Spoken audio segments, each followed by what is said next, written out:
The Bible and aliens. What clues are we overlooking? For centuries, the Bible has been regarded as a spiritual guide. But what if it holds far more than meets the eye? Some researchers believe that within its ancient texts lie hidden references to encounters between humanity and extraterrestrial beings. Mysterious glowing chariots, sudden voices from the heavens, celestial staircases, and beings with supernatural abilities raise questions that have long gone unanswered. Could it be that our ancestors simply lacked the language to describe the advanced technologies they witnessed?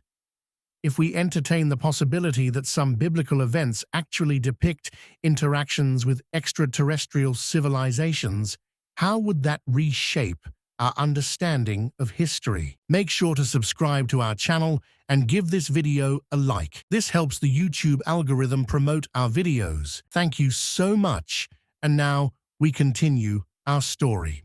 One of the most enigmatic passages in the Bible is Jacob's ladder, described in the book of Genesis.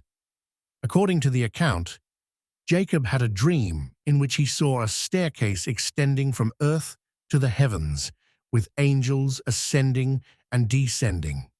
Traditionally, this vision has been interpreted as a symbolic connection between God and humanity. But what if it was something else entirely?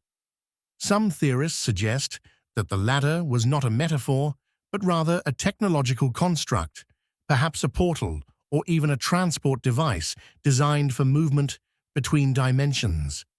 If a modern observer were to describe teleportation or a space elevator, wouldn't it sound strikingly similar?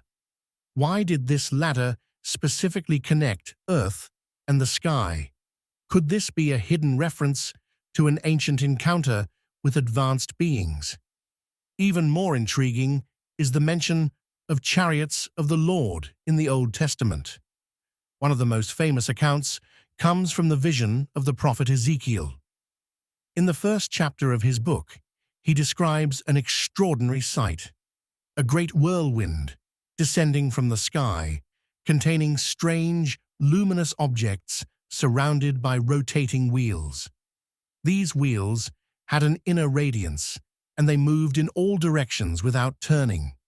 Within them were mysterious beings, possessing the faces of a human, a lion, an eagle, and an ox, with wings that shone like burnished metal. What exactly did Ezekiel witness?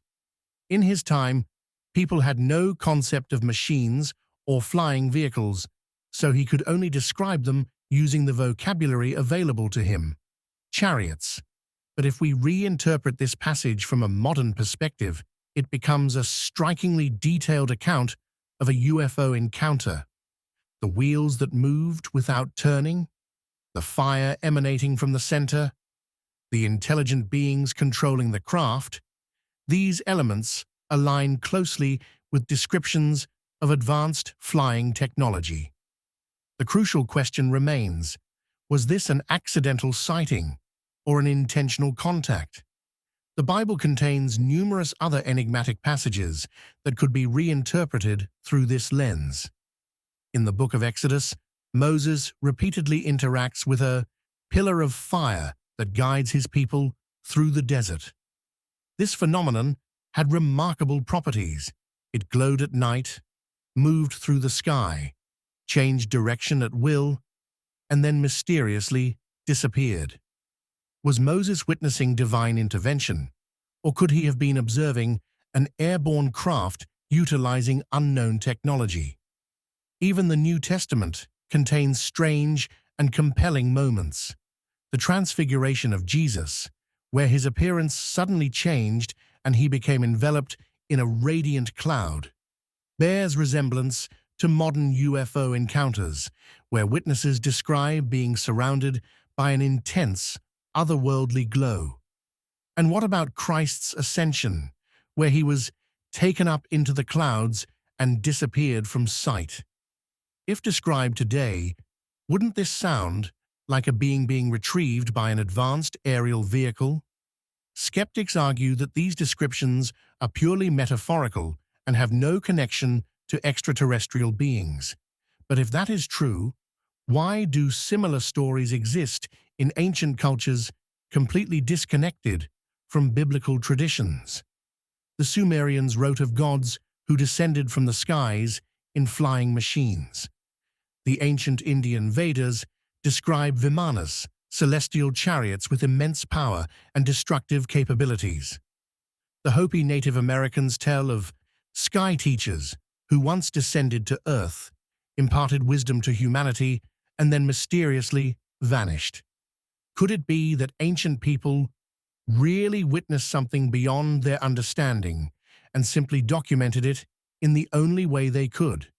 And if extraterrestrial civilizations were interacting with humanity in the distant past, why did they stop? Or have they simply continued their presence in secret?